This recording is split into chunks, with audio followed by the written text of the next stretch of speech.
betting for the TikTok generation, designing wagering experiences from short-form sports consumption.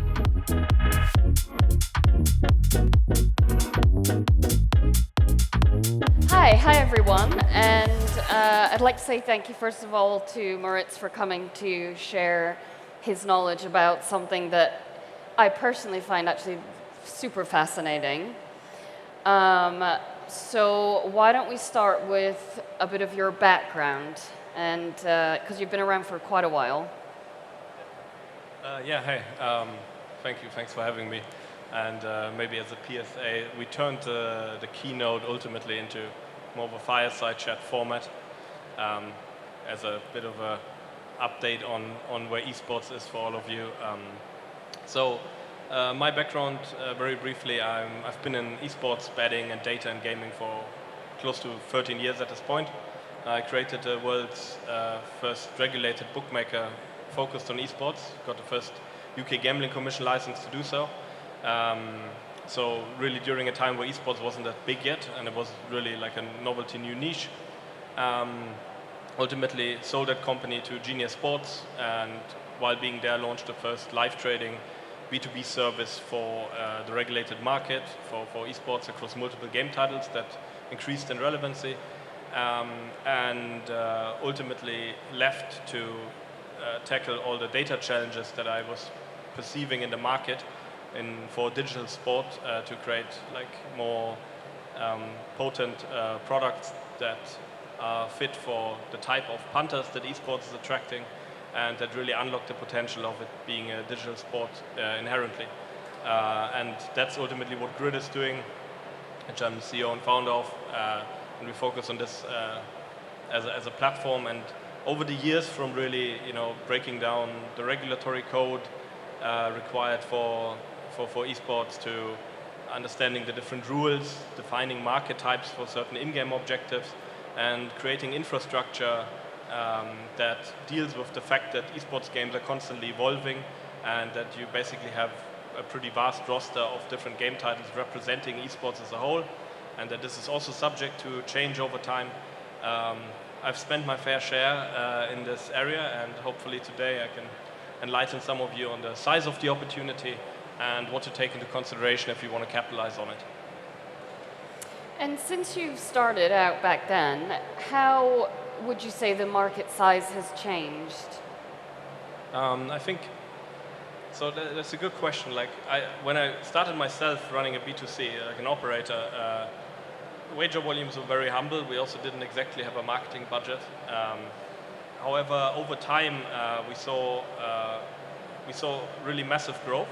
And during my time at Genius, I think by the time I left, we saw like 50 million plus per month in wager volume across 35 bookmakers. And this was a predominant share of the regulated market at the time. And now, like 7 years later, I look back to 2024, and we've observed like more than 12 billion in wager volume.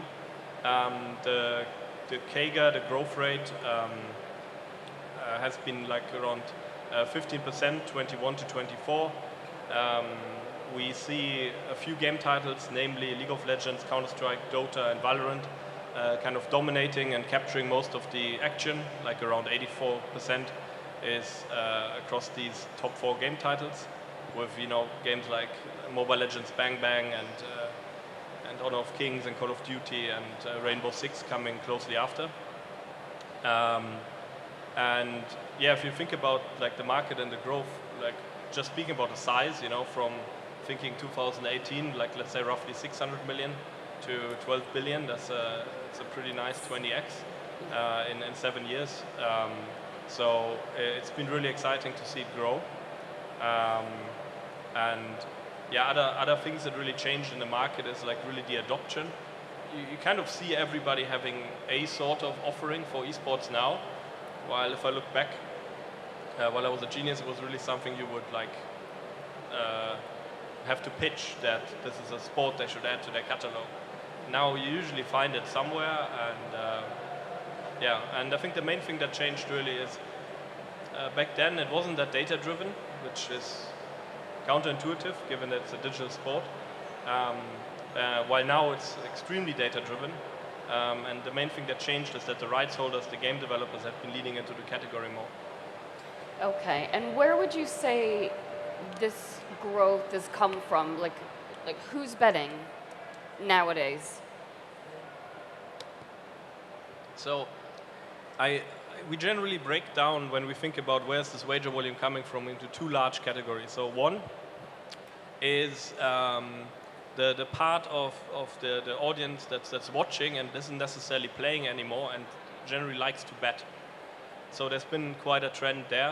I think 40% of viewers actually don't play the game actively anymore across esports. So there's generally people who bet a lot and maybe played Counter-Strike 15 years ago, and they will bet on it. And we see this as one group. And then the other group, and this is very much akin to the title of the session, is a new generation. And I think the relevant part here is it's not just a new generation that is tapping into gaming and esports betting.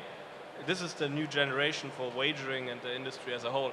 So understanding how that audience works is really important. Like without going like into too much data there, but a few like kind of high notes on that is one of things we know about these like people who are currently, let's say, in their 20s to early 30s, so younger millennials and Gen Z lumped together. So 90% engage with gaming either by playing or watching or something in general. So gaming being kind of a core part of entertainment in that category, in that audience is really prevalent, is really proven. Then this age group, only like 37% are still watching live sport events, while it's like 75% plus in the segment of 55 and older. So this is like speaking about a generational shift and having to think differently in the attention economics of like trying to get in front of the eyeballs you're trying to attract is hugely different. And generally the shift to short form content is not just true in betting, but in almost like any medium we can look at. And being here representing gaming and esports a bit, I think we're partially to blame for the constant and frequent and compounding shortening of attention spans. But it's a real thing, and if you want to engage that demographic, you need to pay attention to it, and you need to respond to that change in how people are engaging with anything. So with that in mind then, how do you meet the demand for this very fast-paced but also bite-sized betting? So on the betting side, so here's the interesting bit. Obviously, being a bit biased, being in esports and gaming, this is where the solution lies. But let's get there step by step.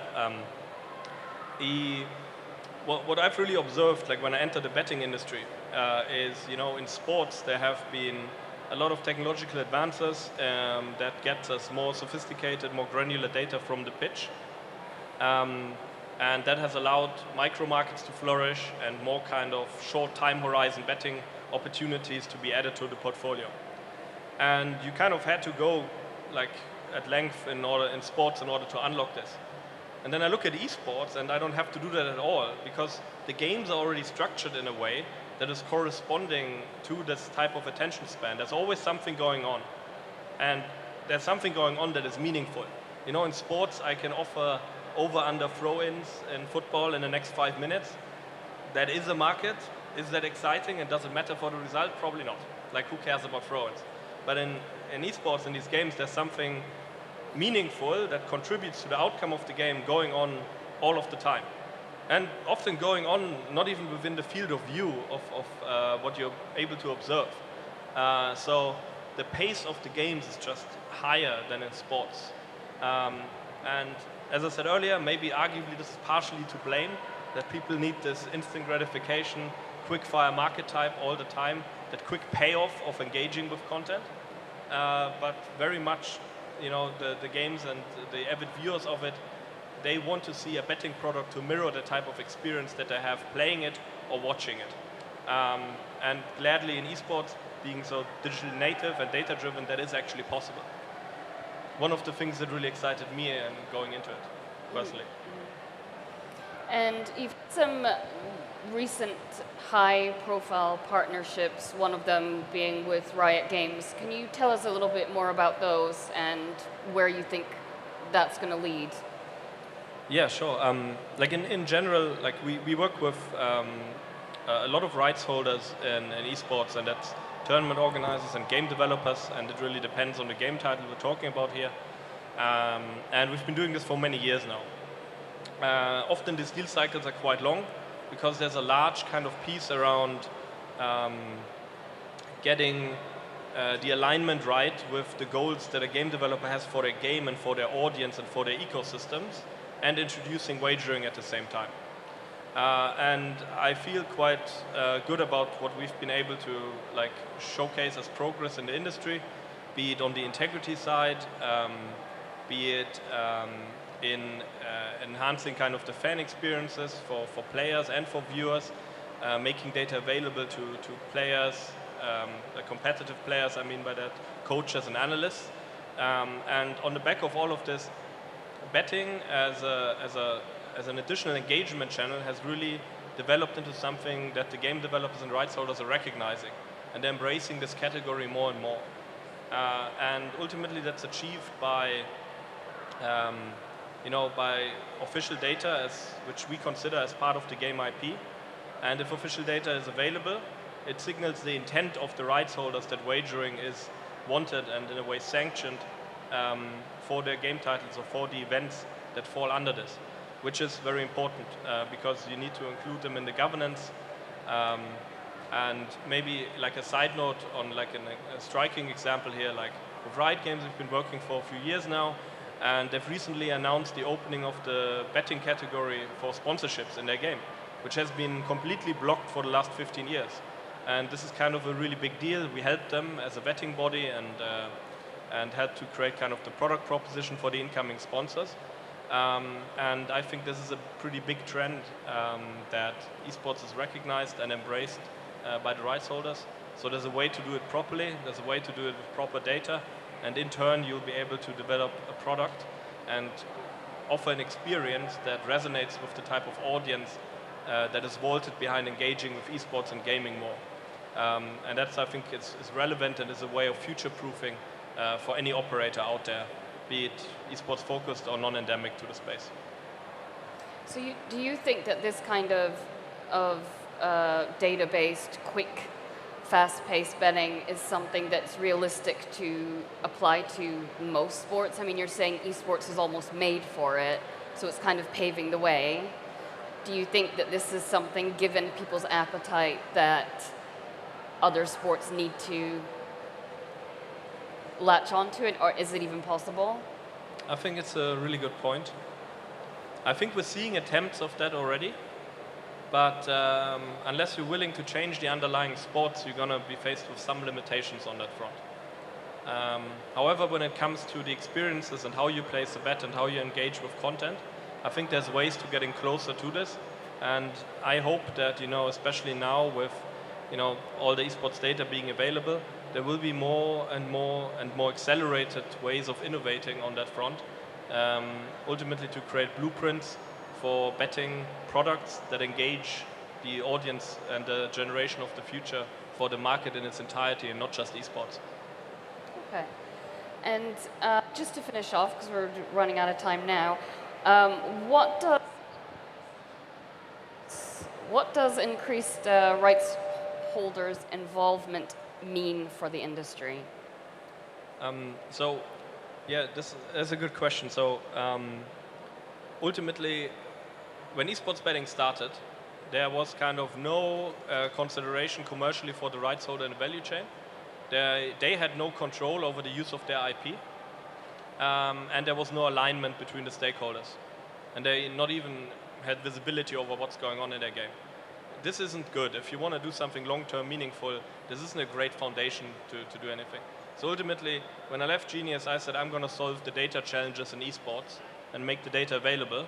And our platform, like our mantra is, we focus on the democratization of access to official data because we think this is the best way to drive innovation.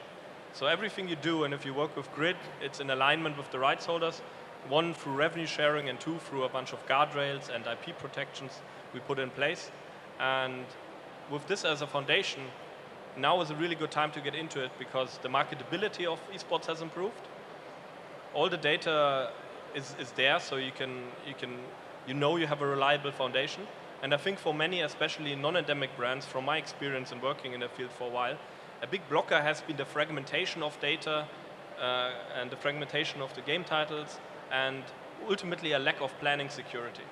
And we think we have resolved this now in where we are with the set of partnerships on the platform and the products available. And so if anybody was ever considering doing esports, doing something proper in gaming, now is kind of the time to give it a proper shot and structure a strong and powerful, like long-term strategy around unlocking this category for you. Perfect. Well, thank you very much. That's us. Time's up. Thank you for coming. Thank you.